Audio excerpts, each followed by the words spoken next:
बिहार चुनाव अंतिम दौर आज और उसके बाद 10 तारीख का इंतजार। हालांकि उससे पहले हम ये भी कहेंगे कि 5 बजे शाम से हमारे चैनल पर आज तक पर आप पूरा एग्जिट पोल भी देख सकते हैं। आज तीसरे दौर का मतदान है। आज मुद्दे कौन से हैं और क्या वो मुद्दे जो कि अभी तक चुनाव के बाकी 2 दौर में सुने गए हैं उनका ही शोर सुना जाएगा या इस बार कुछ और है, क्योंकि इस बार कई और कोण इसमें जुड़ रहे हैं। तो सारी चर्चा हम आज करेंगे। हमारे साथ मेरे सहयोगी सुजीत झा रहेंगे पूरी इस चर्चा के दौरान। इसके साथ ही शमी अहमद जी वरिष्ठ पत्रकार हैं, अजय कुमार जी वरिष्ठ पत्रकार हैं, दोनों हमारे साथ इस पूरी चर्चा में जुड़े रहेंगे। हमारे तमाम संवाददाता भी अलग अलग इलाकों में जहां पर आज चुनाव होने हैं वहां पर हमारे साथ जुड़े रहेंगे। लेकिन आज की जो वोटिंग, सुजीत जी आपके हिसाब से जल्दी जल्दी इसी के साथ मैं शुरुआत कर लूंगी कि आपके हिसाब से सबसे बड़ा हाईलाइट आज जिस क्षेत्र में चुनाव हो रहा है वो क्या? देखिए, आज जो चुनाव है आप देखिए कि जो बॉर्डर एरिया है नेपाल से सटा हुआ, उस पूरे इलाके में आज चुनाव है। आज लोकसभा का भी एक उपचुनाव हो रहा है वाल्मीकि नगर में, उस पर भी ध्यान देने की जरूरत है। तो वाल्मीकि नगर से लेके आप बॉर्डर से चले जाइए सीधे किशनगंज तक। हाँ। और किशनगंज तक ये चुनाव हो रहा है। कोसी क्षेत्र में भी चुनाव है। तो मुझे लगता है कि बहुत सारे मुद्दे हैं जो इस बार के चुनाव प्रचार में आपको देखने को मिले। खास तौर पर जो सीएए का मामला है, एनआरसी, उसमें उत्तर प्रदेश के मुख्यमंत्री ने आके कहा कि घुसपैठियों को निकालेंगे। नीतीश कुमार ने कहा कि कोई नहीं आपको देश से निकाल सकता है। हाँ। तो ये एक मुद्दा है, क्योंकि अल्पसंख्यक बहुल क्षेत्र है सीमांचल का, वहां भी चुनाव हो रहा है। तो कुल मिलाकर ये सारे मामले हैं और इसमें करीब हम कह सकते हैं कि 35 सीटें ऐसी हैं जिस पर अति पिछड़ा ज्यादा डोमिनेट करता है और 30 के करीब अल्पसंख्यक समुदाय के लोग वाले बहुलता वाले क्षेत्र हैं। तो काफी कसमकस है। और जो मुद्दे छूट गए थे वो सब यहाँ पर आ गए। मतलब अभी तक राष्ट्रवाद से लेकर हर चीज था, लेकिन अब यहाँ पर सीएए भी एंट्री मार चुका है। सही कह रही हैं आप, लेकिन एक चीज छूट रही है कि वो जो जनता के बीच का मुद्दा है वो बाढ़ का मुद्दा है। हाँ। आप अभी भी जाइए, कोसी का बालू अब तक 12 साल के बाद तक खेतों में नजर आया। नहीं शमी जी, ऐसा लगने लगता है ना कि जो लोग हैं वो नियति धीरे धीरे समझ लेते हैं, लेकिन फिर यहीं पर मुझे लगता है 2005 वाले नीतीश कुमार भी याद आते होंगे सबको, और उसके बाद देखे होंगे कि 2005 के बाद क्या तस्वीर। सही बात है, लेकिन 2005 के बाद के पहले की तस्वीर कम लोग देख रहे हैं। 2020 की नीतीश कुमार को ज्यादा देख रहे हैं जी। और ये कह रहे हैं कि नीतीश कुमार ने काम तो अच्छा किया है लेकिन अब बदलना चाहिए। मैंने कई लोगों से बात की, सबने कहा, लगभग सबने कहा कि नहीं, नीतीश कुमार ने काम अच्छे किए, सड़क है, लेकिन कई समस्याएं ऐसी हैं जो हल नहीं हो सकती उनसे, और रोजगार तो मिलना चाहिए। और ये जो रोजगार की बात, रोजगार का मुद्दा एक बड़ा हो जाता है और इसीलिए कुमार अभिषेक हमारे साथ सहरसा से जुड़े हैं और साथ में रोहित सिंह भी जुड़े हुए हैं। कुमार अभिषेक, रोजगार की रट ही सुन। कुमार अभिषेक दरभंगा से हमारे साथ जुड़े हैं, माफ कीजिएगा, और साथ में रोहित सिंह भी हमारे साथ जुड़े हुए हैं। अभिषेक, रोजगार की रट सुनाई दे रही है जमीन पर या स्थानीय मुद्दे बदल जा रहे हैं इन इलाकों में?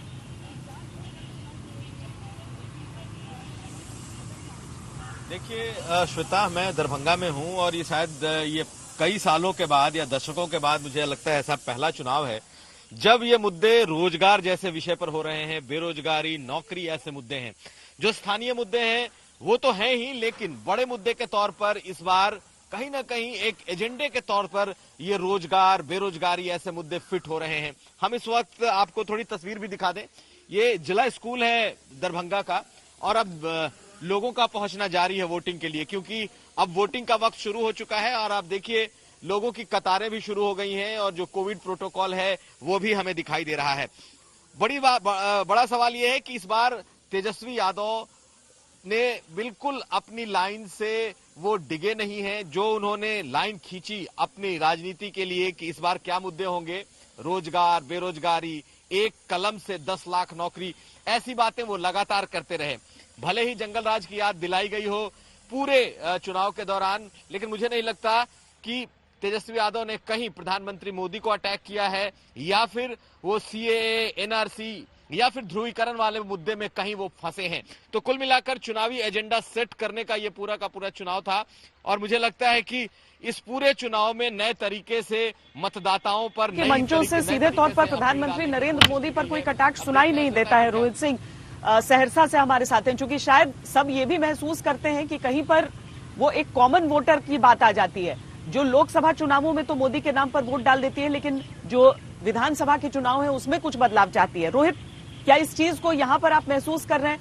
क्या तस्वीर आपको वहां सहरसा की दिख रही है?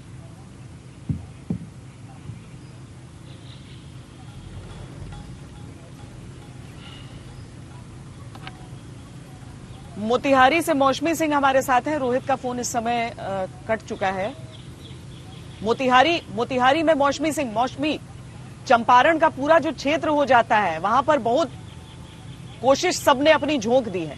वहां पर मैं पहुंची थी जब राजनाथ सिंह अपनी रैली करने के लिए वहां पर जनसभा करने के लिए पहुंचे थे। लोग ऐसा नहीं है कि रैलियों में आ रहे हैं तो सिर्फ सामने वाले नेता को सुनने के लिए आ रहे हैं, लोगों ने मुद्दों को लेकर मन बनाया हुआ है। मौसमी,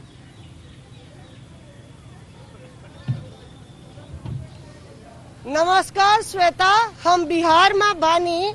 आज तीसरे चरण के मतदान बा, रोरा लोग आए अपना वोट डारी, क्योंकि रोरा ही राजा बानी। कोशिश थोड़ी सी थी भोजपुरी बोलने की। श्वेता कितनी अच्छी बोली वो आप बेहतर जानती हैं।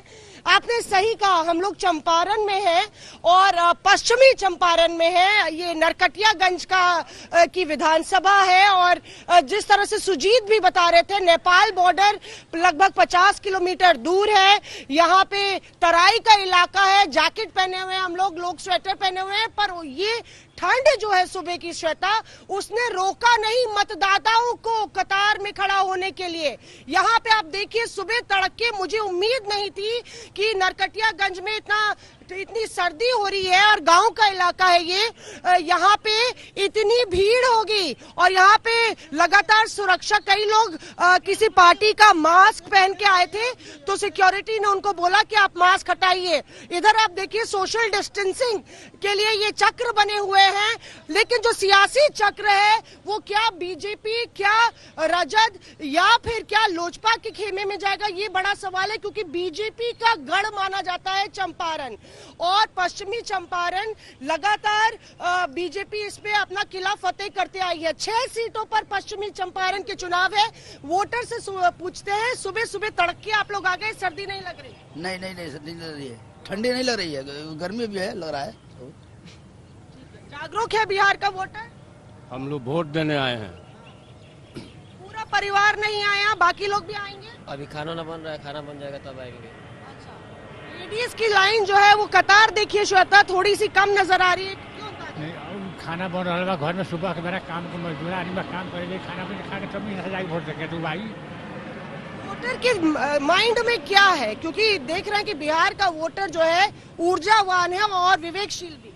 सही बात है, यहाँ पर सभी बुद्धिजीवी पड़े हुए हैं और सब सोच रहे हैं कि भाई अपना समय सही निकाल दे और गांव के लिए जो हो सकता है विकास होगा, गांव का तभी न देश का विकास होगा। तो अपने उस व्यक्ति को वोट देंगे हम। जी देखिए श्वेता, कतार इतनी लंबी है। नरकटियागंज का इलाका है जी, वक्त है श्वेता। जी और अच्छी बात है। और गांव में तो लोग निकल कर आते ही हैं, वो तो शहरी क्षेत्र हो जाते हैं जहां पर लोग निकलना नहीं चाहते हैं उस तरीके से। अजय जी, ये तो क्षेत्र वो भी हो जाता है जहां पर कानून व्यवस्था बड़ा मुद्दा रहता है। चंपारण को कौन भूल सकता है? और वहां तो ऐसा भी नहीं है कि जो नई पीढ़ी है वो भूले कि चीजें क्या हुई हैं। और इसीलिए जिस दबदबे की बात मौसमी वहां पर कर रही थी, वो चीज वहां पर लागू भी हो जाती है। तो क्या संपूर्ण बिहार को हम सोचें कि इस बार एक ही मुद्दे को लेकर चल रहा है, या हम कुछ क्षेत्रों को ऐसा भी समझें कि जहां पर कुछ अपीलें दूसरी काम आ रही होंगी? माइक थोड़ा पास कर लीजिए। हाँ। एक पैमाना भी बनते हैं। हाँ। और ऐसे आप देखेंगे कि जो भी उस इलाके में सीमांचल या कोसी में पिछड़ेपन का एक सवाल है, लेकिन जहां तक वोटिंग पैटर्न की बात है, आप इसको देखेंगे तो सबसे ज्यादा हमको लगता है कि पिछले विधानसभा चुनाव में 60+ से ज्यादा वोटिंग परसेंटेज था। तो इस हिसाब से देखें तो वहाँ के पॉलिटिकल चेतना के स्तर पर लोगों की जागरूकता कहीं ज्यादा है, आप बाकी बिहार की तुलना में बात करें तो।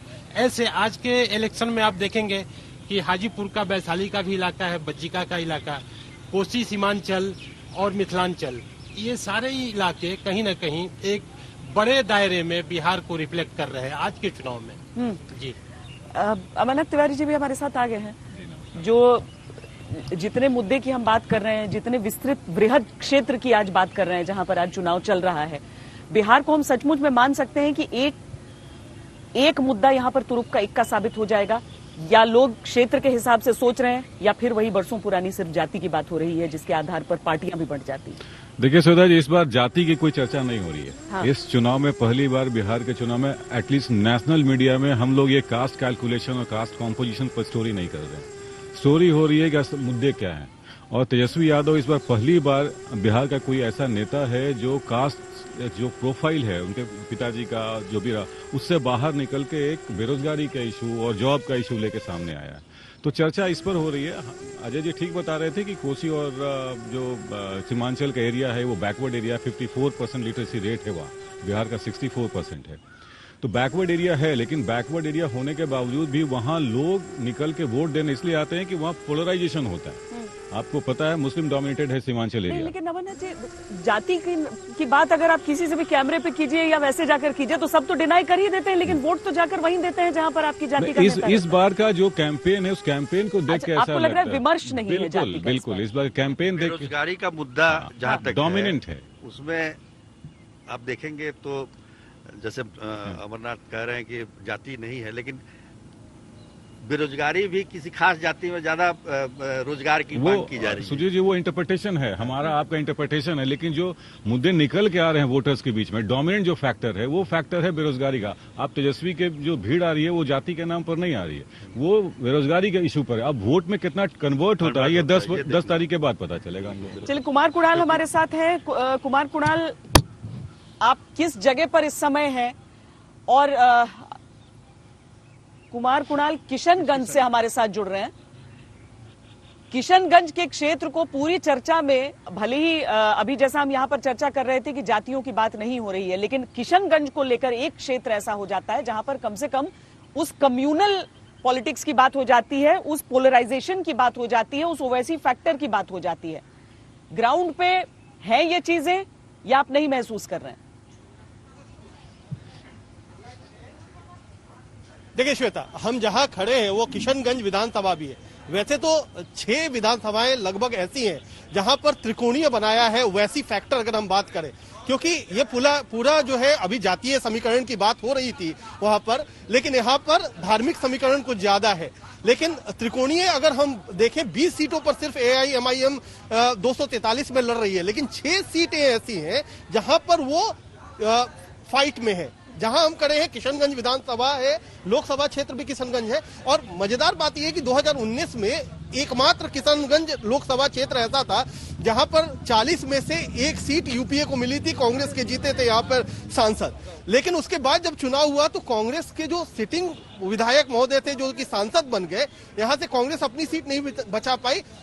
ओवैसी साहब की पार्टी MIM यहाँ से बाजी मार गई। कमरुल होदा है जो कि यहाँ से विधायक है। अब मजेदार बात यह है कि जब बात हर जगह चल रही है कि क्या महागठबंधन इस बार बड़ी जोर जबरदस्त वापसी की तैयारी में है, तो क्या जो उसका गढ़ है, कांग्रेस का गढ़ है, RJD का गढ़ है, क्या वहां पर ओवैसी एक अननोन एनिमी से, एक अननोन जो कि दुश्मन है, उससे क्या उसको बहुत बड़ी टकराव का सामना करना पड़ रहा है? भीड़ तो जुटाई है ओवैसी ने, और यही वजह है कि जो 6 हम कर रहे हैं, चाहे वो यहाँ पर किशनगंज हो, साथ में ठाकुरगंज सकता है, बहादुरगंज है, इसके अलावा जोकीहाट है, और भी 2-3 सीटें हैं जहां पर बहुत मजबूती से चुनाव लड़ रही है AIMIM और ओवैसी की पार्टी। और इसीलिए बात जो है जहां चर्चा होती है वहां पर त्रिकोणीय तो बना ही रहे हैं, बात भी करें, खासतौर पर युवा बात कर रहे हैं, क्योंकि ये सबसे पिछड़ा इलाका है बिहार का। और यहाँ पर लोग कहते हैं कि हमने लगातार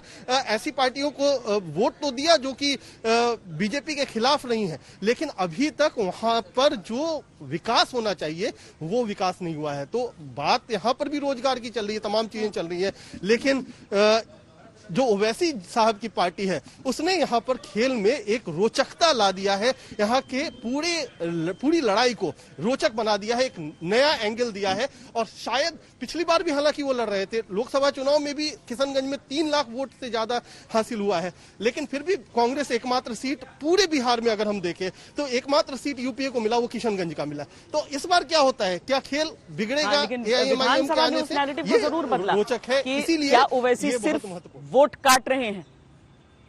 सुजीत जी, देखिए अभी जो बिहार के मुद्दे हैं वो जैसे कि अमरनाथ भी बता रहे थे, बेरोजगारी, रोजगार का मामला है। तो काफी संख्या में लोग खास तौर पर कोरोना में और ये लॉकडाउन की वजह से जो लोग बिहार लौटे हैं, और वो जो इलाका, जिस इलाके में अभी ये चुनाव हो रहे हैं उस इलाके में भारी मात्रा में खासतौर पर कोसी क्षेत्र के जो मजदूर हैं उनको काफी कष्ट में लौटना पड़ा। हाँ। तो निश्चित रूप से एक बेरोजगारी बहुत नहीं, पर किशनगंज वाले किशनगंज की बात कर रहा हूँ।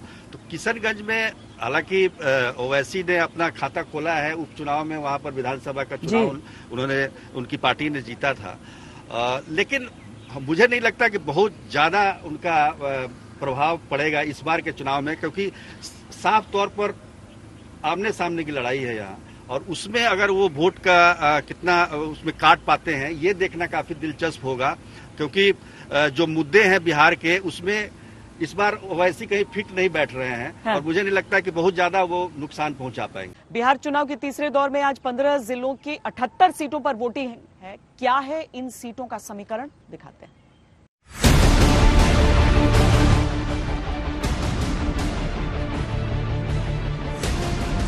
आज की सुबह बिहार के भविष्य की बुनियाद रचने वाली सुबह है। आज बिहार के मतदाता लोकतंत्र के पर्व के अंतिम चरण में मतदान करेंगे। वो मतदान करेंगे बिहार के भविष्य को बेहतर बनाने के लिए। आज अंतिम चरण का चुनाव है। 15 जिलों की 78 सीटों पर मतदान होंगे। इनमें 65 सामान्य सीटें हैं, जबकि 13 आरक्षित सीटें हैं। तीसरे चरण में कुल 1204 उम्मीदवार मैदान में हैं। अगर समझा जाए कि इन 78 सीटों पर 2015 में किसका जलवा रहा है, तो 78 सीटों में जेडीयू ने 23 सीटों पर जीत दर्ज की थी। आरजेडी ने 78 में से 20 सीटें जीती थी। 78 सीटों में बीजेपी के खाते में 20 सीटें गई थी। कांग्रेस ने इन्हीं 78 सीटों में 11 पर जीत दर्ज की थी। मगर पेच ये है कि 2015 में जहां नीतीश कुमार, आरजेडी और कांग्रेस ने मिलकर चुनाव लड़ा था, वहीं 2020 में नीतीश कुमार के खिलाफ आरजेडी, कांग्रेस के साथ साथ चिराग पासवान भी चुनौती बनकर खड़े हैं। ऐसे में 2020 का विधानसभा चुनाव नीतीश कुमार के लिए 2015 के मुकाबले ज्यादा मुश्किल है, और ऐसे में अपनी सीट बचा पाना उनके लिए बहुत बड़ी चुनौती।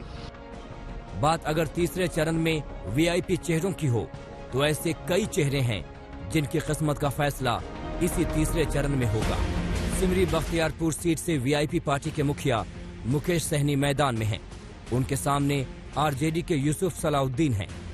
सुपौल सीट से जेडीयू के विजेंद्र प्रसाद यादव हैं। उनके सामने कांग्रेस के मिन्नतुल्लाह रहमानी मैदान में हैं। मोतिहारी में बीजेपी के प्रमोद कुमार चुनावी मैदान में हैं। उनके सामने आरजेडी के ओम प्रकाश चौधरी हैं। मधेपुरा में आरजेडी के चंद्रशेखर मैदान में हैं और उनके सामने जन अधिकार पार्टी के मुखिया पप्पू यादव हैं, जबकि जेडीयू के निखिल मंडल यहां से चुनाव लड़ रहे हैं। यहां मुकाबला त्रिकोणीय है। बात अगर आपराधिक पृष्ठभूमि वाले प्रत्याशियों की हो, तो 371 प्रत्याशियों के खिलाफ आपराधिक केस हैं। 31% प्रत्याशियों का आपराधिक इतिहास है।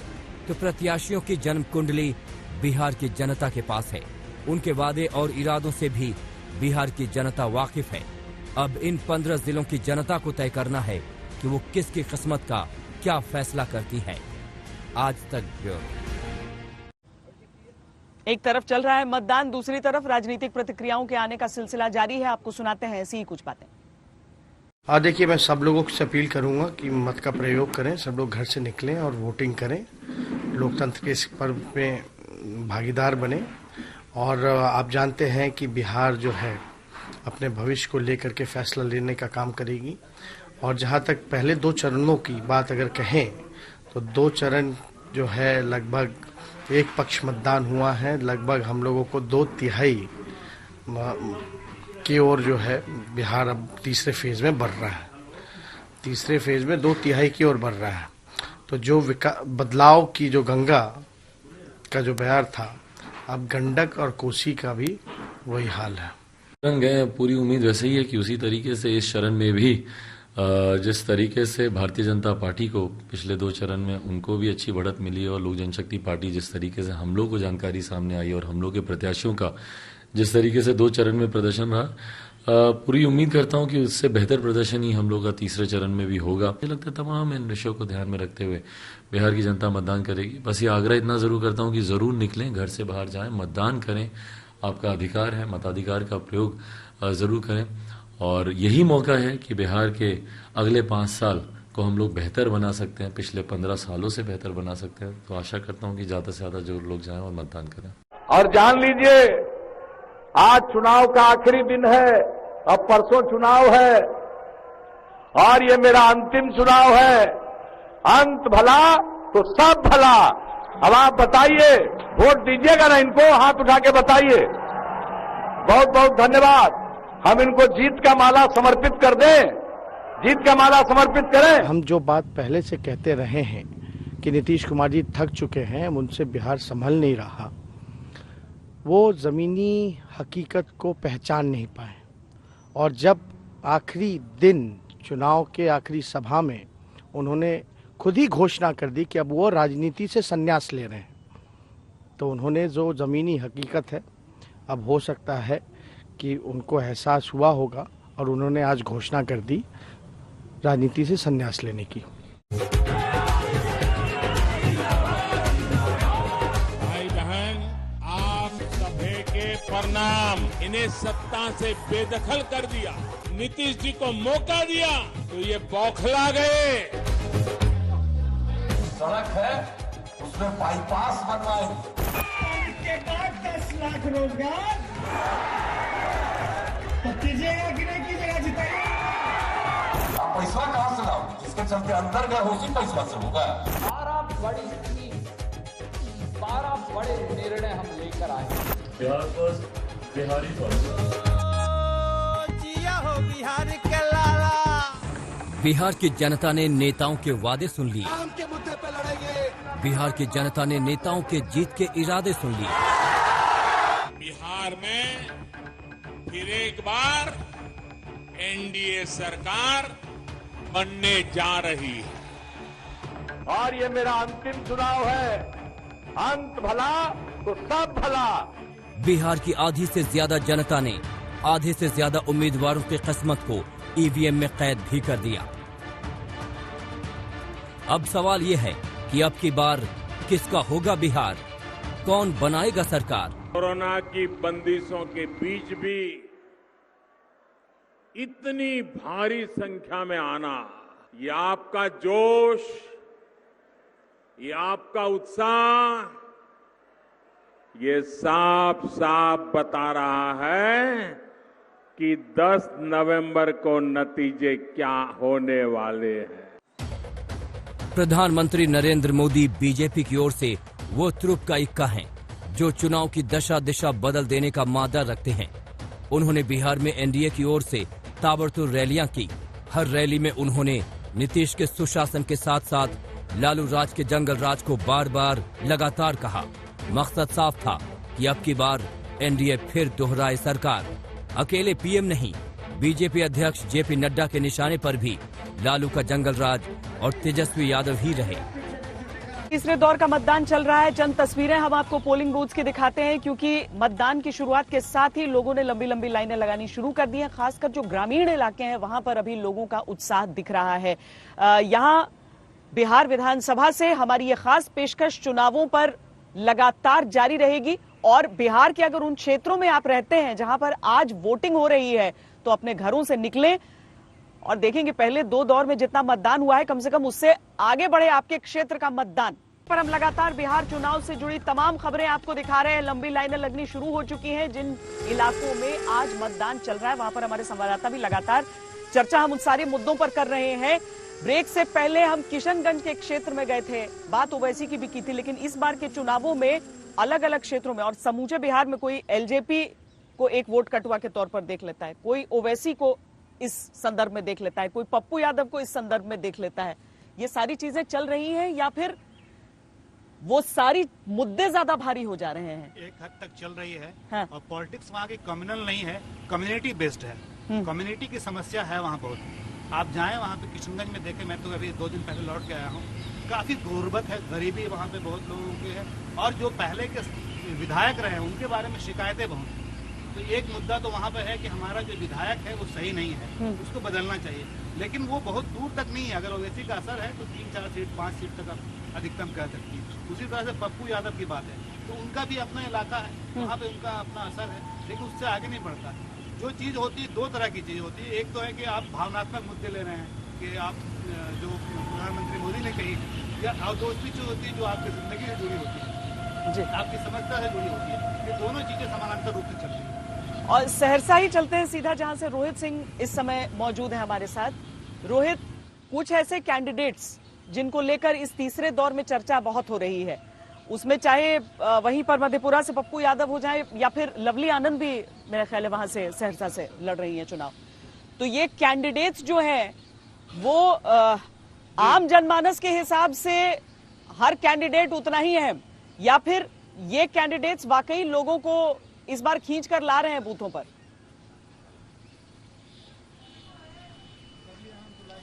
जी देखिए, बिल्कुल ठीक कहा आपने। सहरसा से जो है लवली आनंद, जो कि बाहुबली आनंद मोहन की पत्नी है, वो इस बार चुनावी मैदान में है। और अगर मधेपुरा की बात करें तो मधेपुरा से पप्पू यादव जो है वो भी चुनावी मैदान में उतरे हुए हैं। वो तो अपने गठबंधन के मुख्यमंत्री उम्मीदवार भी हैं। लेकिन फिलहाल आपको हम तस्वीरें दिखाते हैं श्वेता, सहरसा के एक पोलिंग बूथ की, जहां पर आप देख सकते हैं कि लगातार जो लोग हैं वो धीरे धीरे करके आना शुरू है। और क्योंकि सुबह सुबह का वक्त है, कुछ हल्की ठंड भी पड़ रही है इन क्षेत्रों में, तो लोग धीरे धीरे अपने घरों से निकल रहे हैं। लेकिन बेहद महत्वपूर्ण है क्योंकि मिथिलांचल और कोसी के इलाके में भी जो है वो चुनाव हो रहा है। और कोसी का इलाका जो है हर साल बाढ़ से प्रभावित होता है, लाखों की आबादी जो है वो प्रभावित होती है। और ऐसे में जातिगत समीकरण में देखिए तो इन इलाकों में भी जो है जो मुस्लिम के साथ साथ यादव भी जो है वो एक महत्वपूर्ण भूमिका निभाते हैं किसी का खेल बनाने में या फिर बिगाड़ने में। और ऐसे में जो है काफी महत्वपूर्ण हो जाता है कि खासकर कोसी इलाके में भी जो है कैसा प्रदर्शन करती है एनडीए हो या फिर महागठबंधन हो, क्योंकि जैसा कि मैंने बताया बाढ़ग्रस्त इलाका है ये, काफी गरीबी इन इलाकों में भी है। और सहरसा में इस बार लवली आनंद जो है वो आरजेडी की उम्मीदवार है, उनको टक्कर दे रहे हैं यहाँ से आलोक रंजन जो कि बीजेपी से हैं। श्वेता। हाँ, और नरकटियागंज से जो चंपारण का क्षेत्र है वहां से हमारे साथ मौसमी सिंह भी जुड़ गए। मौसमी, भीड़ बढ़ती ही जा रही है वहां पर, मतलब जितना उत्साह वहां का है मुझे लगता है कि ब्रांड एम्बेसडर होना चाहिए सबको कि देखिए हमारी तरह आप भी निकलिए और आइए इतनी भारी संख्या में मतदान कीजिए।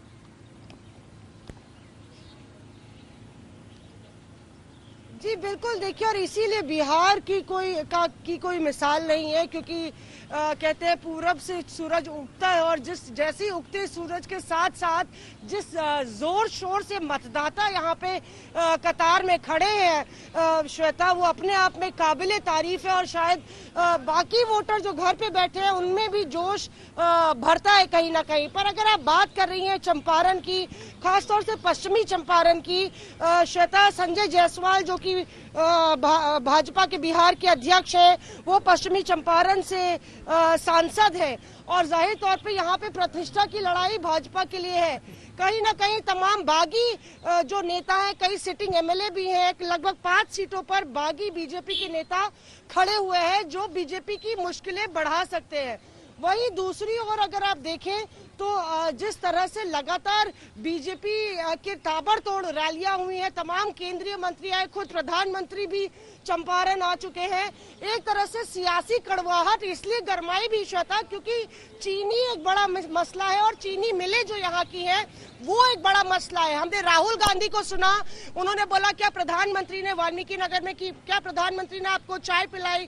प्रधानमंत्री ने पिछली बार जिक्र किया था चीनी मिलों का और बोला था कि हम आके यहाँ चाय पियेंगे। तो सियासी कड़वाहट लगातार बढ़ी रही और लगातार भाजपा से लेकर तमाम विपक्षी दलों की भी नजर पश्चिमी चंपारण पे रही, क्योंकि अगर पश्चिमी चंपारण में कोई क्लीन स्वीप करता है तो जाहिर है कि उसके लिए पटना का किला फतेह करना मुश्किल नहीं होगा। जी कुमार कुणाल, ये असल में पोलराइजेशन अपनी जगह होता है, उसको अगर चुनावों के दौरान चर्चा हो जाए तो ठीक, लेकिन लोग तो जमीन पर यही पूछते हैं ना कि अगर कहा गया था कि उद्योग आएंगे, अगर कहा गया था फैक्ट्री लगाई जाएगी, वो चीजें तो छोड़ दीजिए, शुगर मिल जो बंद थे वो बंद पड़े रह गए, कोई परिवर्तन नहीं आया और कहीं पर जनमानस पे इन चीजों का प्रभाव आ जाता है, चाहे इलाके को पोलराइज्ड क्यों ना कह दिया जाता हो।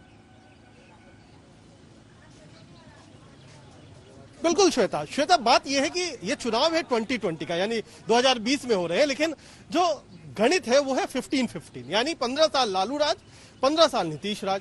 अब लोगों के जहन में क्या है, जो अभी यादाश्त है, जो सबसे ज्यादा ताजा है वो नीतीश राज की है और शायद यही वजह है कि लोग 15 साल, जो अभी के 15 साल हैं, उसको देख करके लोग वोट भी दे रहे हैं और ये भी पूछ रहे हैं कि जो सरकार आज की है उन्होंने क्या किया। इस बीच में हम थोड़ी आपको कतार की भी तस्वीरें दिखाते रहेंगे, लेकिन ये हम जहां पर है सीमांचल इलाका, ये सबसे दूर है, पटना से लगभग 400 से ज्यादा किलोमीटर दूर हम इस वक्त खड़े हैं और यहाँ से जो नजदीक है वो है बंगाल में कहा, जहां कल गए अमित शाह बीजेपी अध्यक्ष, बहुत बातें की, अगला चुनाव भी बंगाल का है, तो शायद यहां से जो ट्रेन चली है ना, चुनावी ट्रेन, वो क्रॉस करेगी और बंगाल पहुंचेगी। तो ये जो इलाका है वो इस हिसाब से भी महत्वपूर्ण है क्योंकि बिल्कुल बंगाल से जुड़ा हुआ इलाका है। बंगाल के जो सियासी समीकरण है वो और जो वहां के इश्यूज हैं उनसे भी कहीं ना कहीं ये पूरा इलाका जुड़ता है। लेकिन जो आपने बात कही पिछड़ेपन की, वो पिछड़ेपन में भी सबसे ज्यादा अव्वल है सीमांचल, जो पूर्णिया, कटिहार,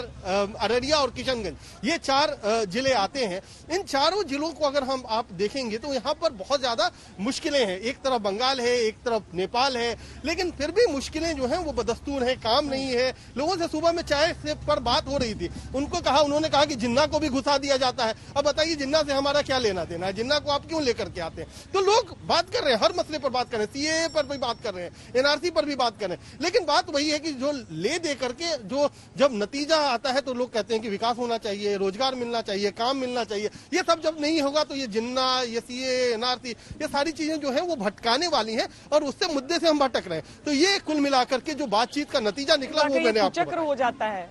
वोट किस मुद्दे पर पड़ रहा है, क्या जाति पर पड़ रहा है और उसके बाद विकास नहीं हो रहा है, तो इसलिए लोगों को भी सोचना पड़ेगा कि अगर विकास की चर्चा होती है तो वोट भी उसी मुद्दे पर पड़ना चाहिए, सिर्फ बातचीत का मुद्दा न रह जाए। अजय जी, कुमार कुणाल भी इस बात का जिक्र कर रहे हैं कि किस तरीके से यहाँ पर आप बंगाल से सटा इलाका हो जाता है तो यहाँ पे राजनीति हो रही है तो वहां पर भी, लेकिन दरअसल अमित शाह यहाँ नहीं चुनाव प्रचार के लिए आए, लेकिन बंगाल के जरिए ही उस क्षेत्र के लिए संकेत दे दिए।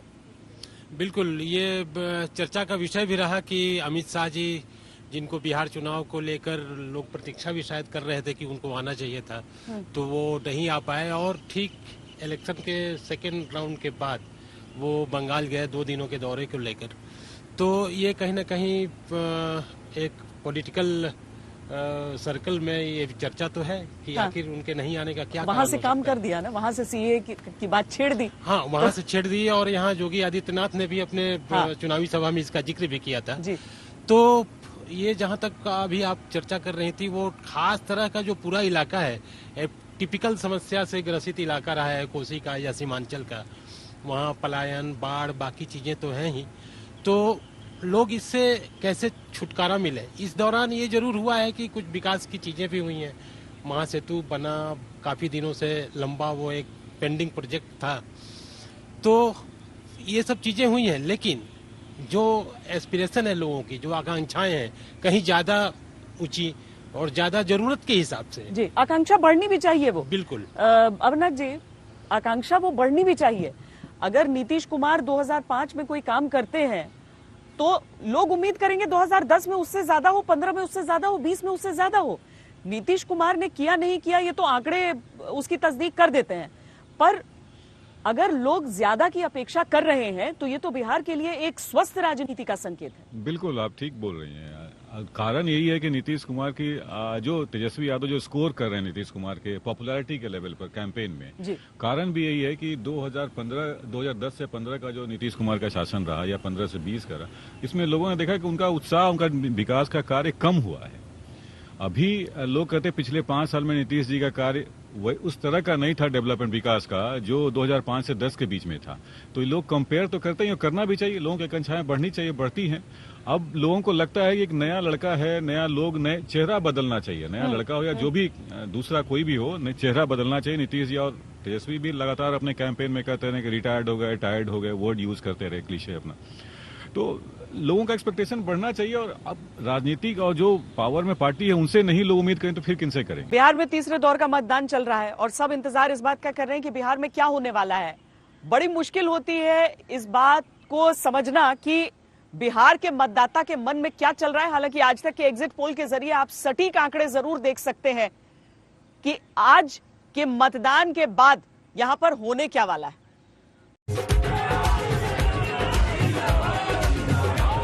भाई बहन, आप सभी के परिणाम, इन्हें सत्ता से बेदखल कर दिया, नीतीश जी को मौका दिया तो ये बौखला गए। सड़क है उसमें बाईपास बनवाएंगे। के बाद 10 लाख रोजगार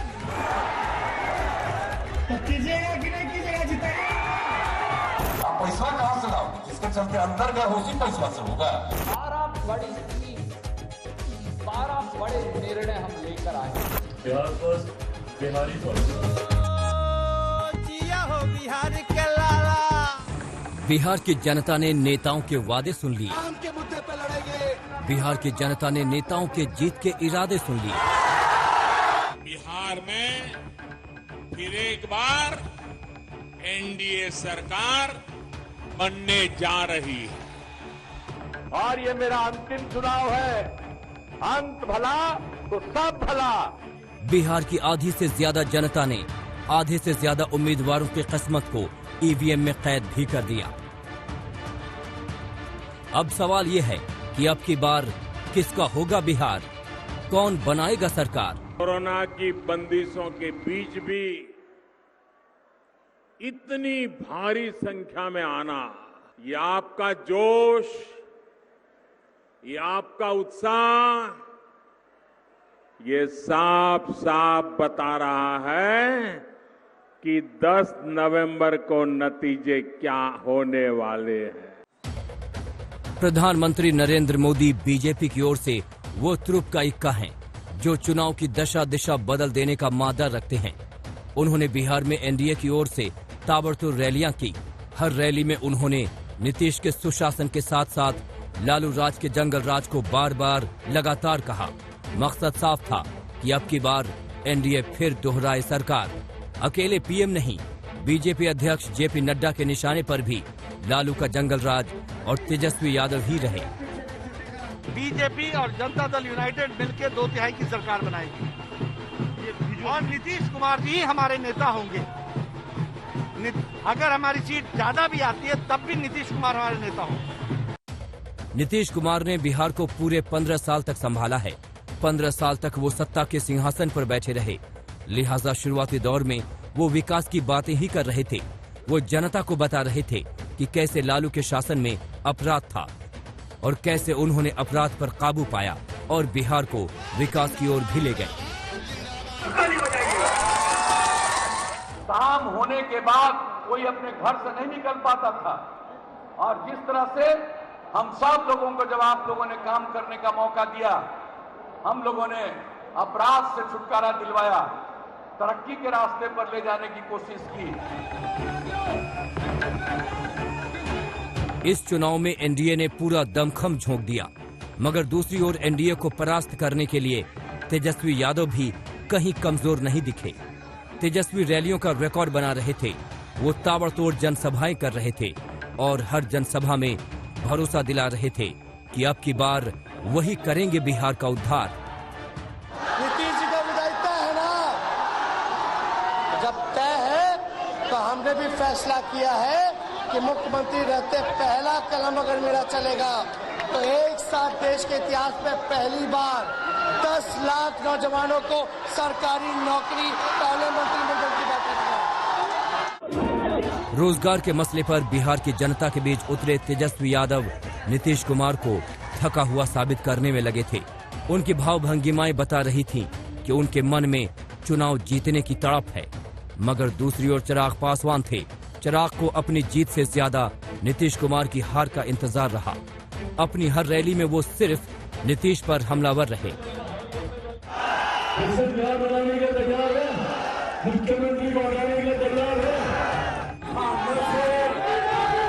सबके अपने अपने दावे हैं, कोई नहीं कह रहा है कि वो हार रहे हैं। पीएम, केंद्रीय मंत्री, बीजेपी के नेता, खुद नीतीश कुमार अब सब दावा कर रहे हैं कि एनडीए बिहार में दोबारा सरकार बनाने जा रही है। दूसरी ओर नीतीश कुमार और कांग्रेस के नेता भी ऐसा ही दावा कर रहे हैं। वो कह रहे हैं कि बिहार की जनता नीतीश से त्रस्त है और अब वो बदलाव चाहती है, मगर ये दावे नेताओं के हैं। बिहार की जनता क्या चाहती है, ये 10 नवंबर को मालूम चलेगा। आज तक ब्यूरो। तीसरे दौर का मतदान चल रहा है। चंद तस्वीरें हम आपको पोलिंग बूथ्स की दिखाते हैं, क्योंकि मतदान की शुरुआत के साथ ही लोगों ने लंबी लंबी लाइनें लगानी शुरू कर दी हैं। खासकर जो ग्रामीण इलाके हैं वहां पर अभी लोगों का उत्साह दिख रहा है। यहां बिहार विधानसभा से हमारी ये खास पेशकश चुनावों पर लगातार जारी रहेगी। और बिहार के अगर उन क्षेत्रों में आप रहते हैं जहां पर आज वोटिंग हो रही है, तो अपने घरों से निकलें और देखेंगे पहले 2 दौर में जितना मतदान हुआ है, कम से कम उससे आगे बढ़े आपके क्षेत्र का मतदान।